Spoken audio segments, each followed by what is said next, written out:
दूत नीदरलैंड मेरेसा जेराइटी जी, और इस कार्यक्रम में भाग लेने के लिए आए सभी साहित्यकार, विद्वानों, कलाकारों, देश विदेश से पधारे सभी अतिथिगण, आप सभी का स्वागत है, अभिनंदन है। और ये राजस्थान की धरा है, इसलिए पधारो हमारे देश। आपका बहुत बहुत स्वागत, बहुत बहुत अभिनंदन। गुलाबी नगरी जयपुर की इस पावन धरती पर आप सभी का हार्दिक स्वागत है, अभिनंदन है। राजस्थान की यह धरती सदियों से ज्ञान, कला और संस्कृति की संभाग रही है, और ये वो मिट्टी है कि यहाँ साहित्य की अद्भुत कलाएं हैं। यह फेस्टिवल मात्र एक साहित्य मेला नहीं बल्कि विचारों का महासमर है। ये दुनिया भर के विद्वान एक मंच पर आकर मिलते हैं।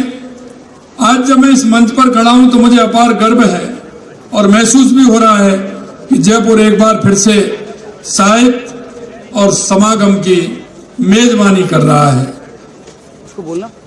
जयपुर लिटरेचर फेस्टिवल केवल कार्यक्रम नहीं है, विचार का उत्सव है, शब्दों का संगम है और संस्कृतियों के बीच संवाद का एक सेतु है। यह आयोजन न केवल साहित्य को पंख देता है बल्कि राजस्थान की सांस्कृतिक धरोहर को वैश्विक पटल पर उजागर करता है। हर साल यह आयोजन नई ऊंचाइयों को छूता है, नए आयाम स्थापित करता है और साहित्य की दुनिया में नए मानक गढ़ता है।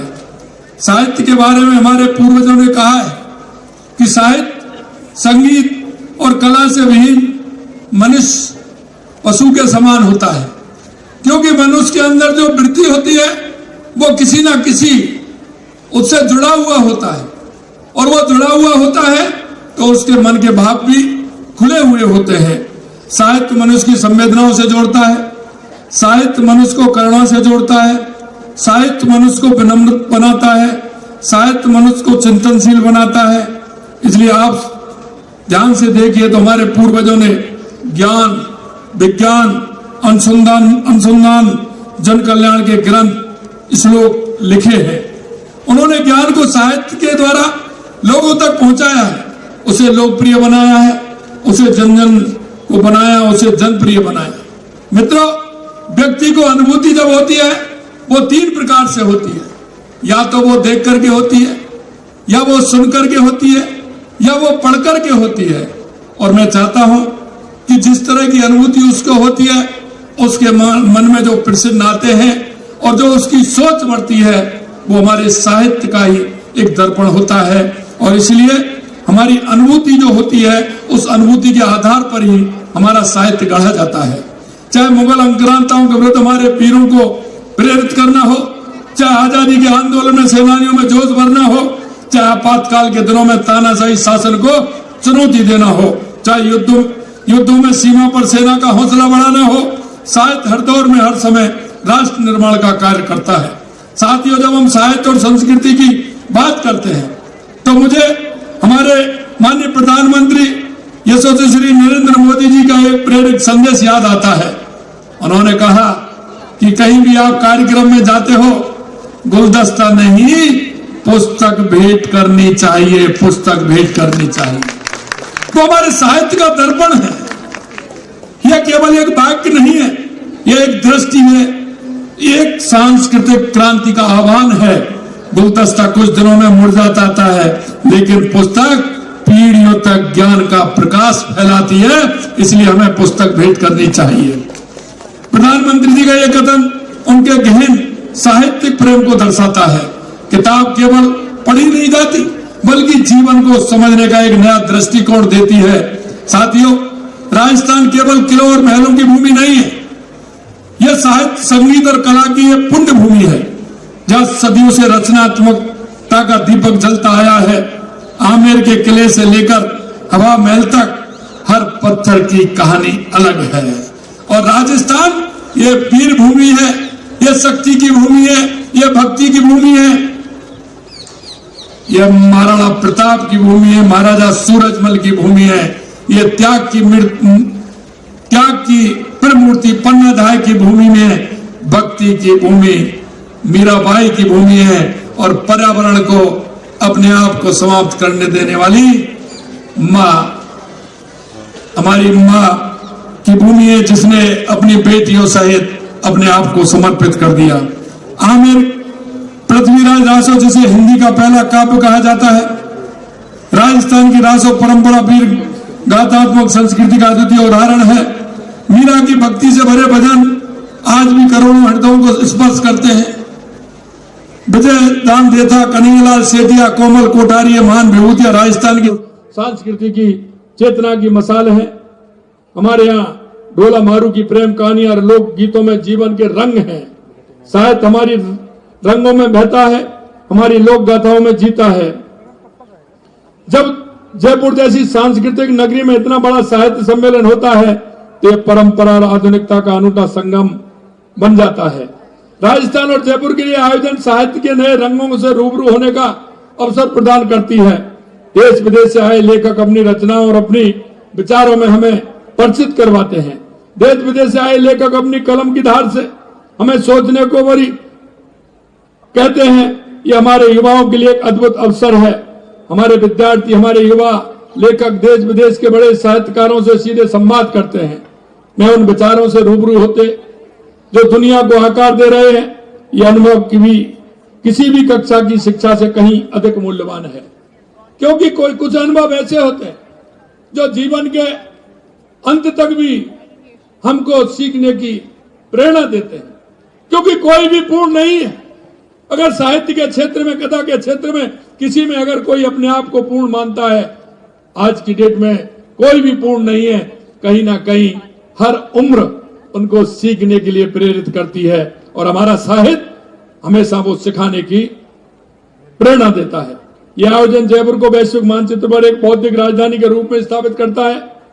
इससे जयपुर केवल पर्यटन स्थल नहीं रह जाता, ये विचारों का केंद्र बन जाता है। और राजस्थान को अगर आप देखेंगे, पर्यटन की दृष्टि से भी देखेंगे, सांस्कृतिक विरासत की दृष्टि से देखेंगे, सांस्कृतिक पुनरुत्थान की दृष्टि से देखेंगे, तो ये अपने आप में अलग है। राजस्थान में वो सब कुछ है जो दुनिया के लोग देखना चाहते हैं।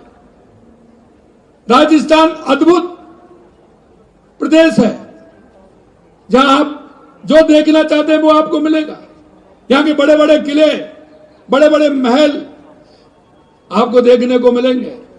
यहाँ की हवेलियां आपको देखने को मिलेंगी। यहाँ आपको डेजर्ट भी मिलेगा।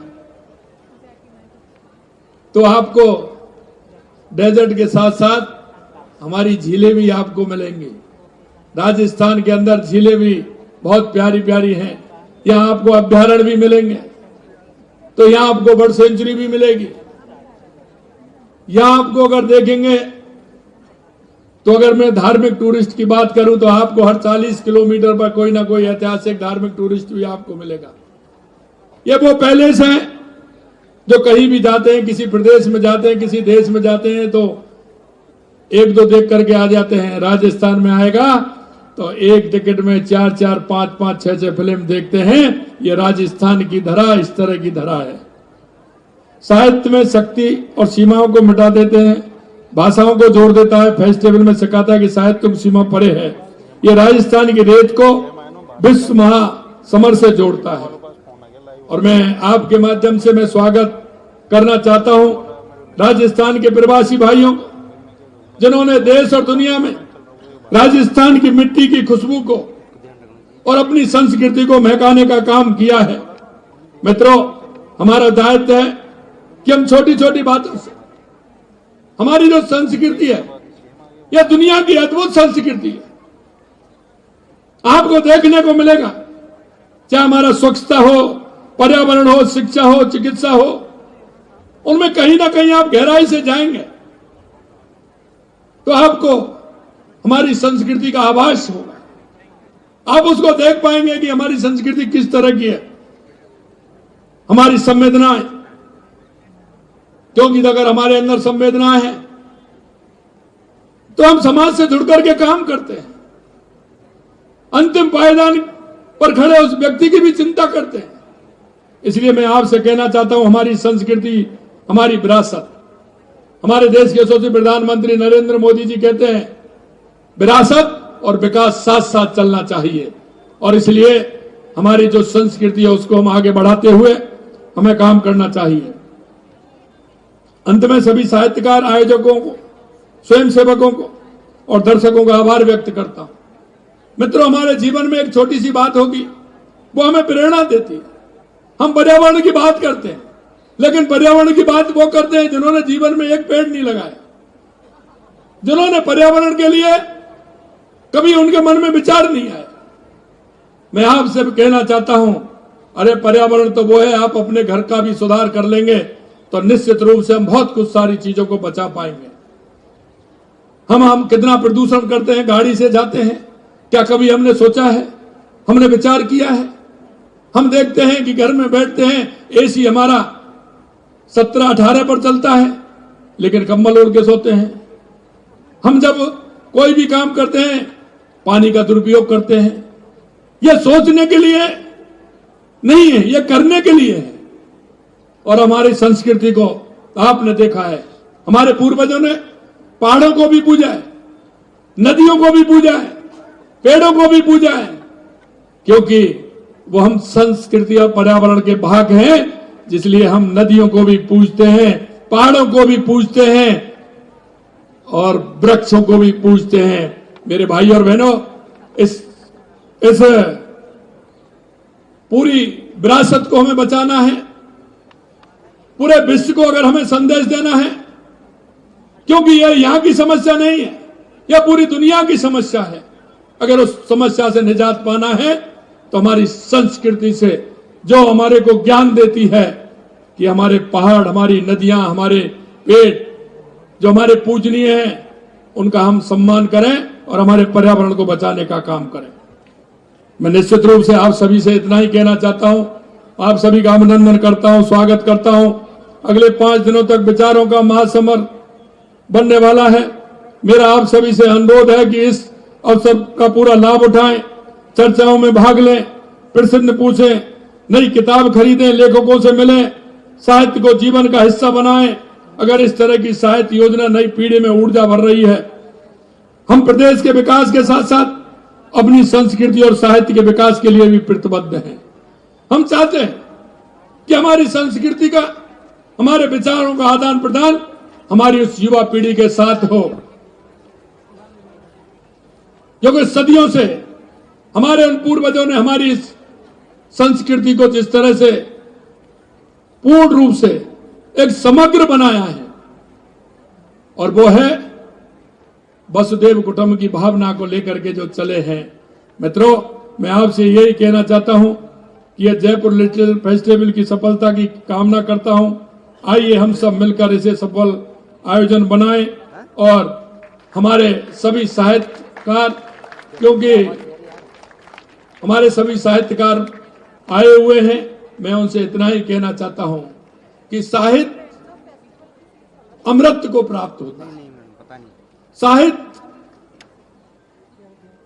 जीवन भर पर्यंत वो जीवंत रहता है।